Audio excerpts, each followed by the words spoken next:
Tips sa tamang pagpili ng krus na pendant or Jesus Christ cross pendant. Opo, tama ang inyong narinig.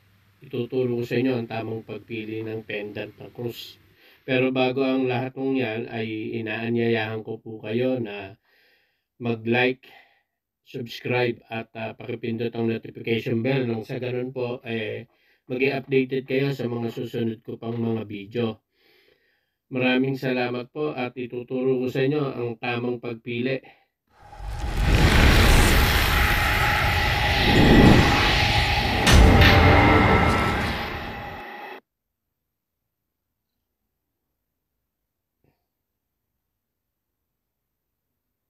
Paano nga ba ang tama na pagpili ng gagamitin nating krus na pendant o Jesus Christ cross pendant?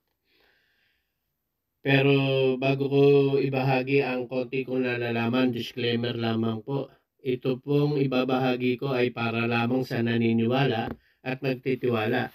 Kung kayo naman po ay diskumpiyado at hindi naniniwala, malaya po kayong mag-skip at maghanap ng video na angkop sa inyong panlasa. Paano nga ba ang tamang pagpili? Batay po ito sa mga nakausap ko na matatanda noong araw. Ayon sa kanila, kung pipili ka ng krus na pendant, ay ang piliin nyo po yung nakatingala si Panginoong Hesukristo. Tulad po ng nakikita nyo na picture sa aking screen.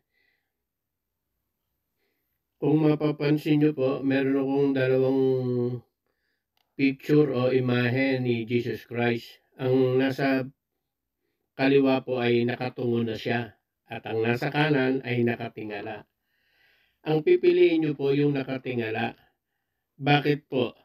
Kasi po, base sa nakausap kong matatanda nung araw, kapag ang pinili mo ay yung Hesukristo na nakatungo siya, ibig sabihin daw niyan patay na siya.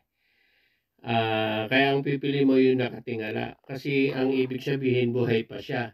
Ngayon kung kayo mananalangin, doon sa krus na buhay, Hesukristo na buhay, at hindi doon sa patay. Nung una parang nangingiti ako kasi kung titingnan mo parang kapilosopan.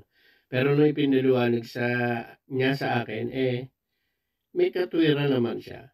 Kasi po kung ang pipiliin mo ay krus na nakatingala, si Kristo, at kakargahan mo ng orasyon na pangkarga sa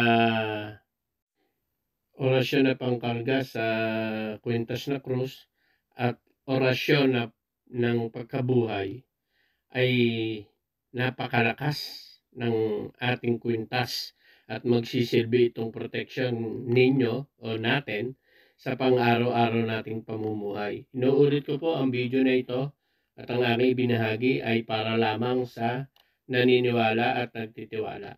Marami pong salamat at hanggang sa muli.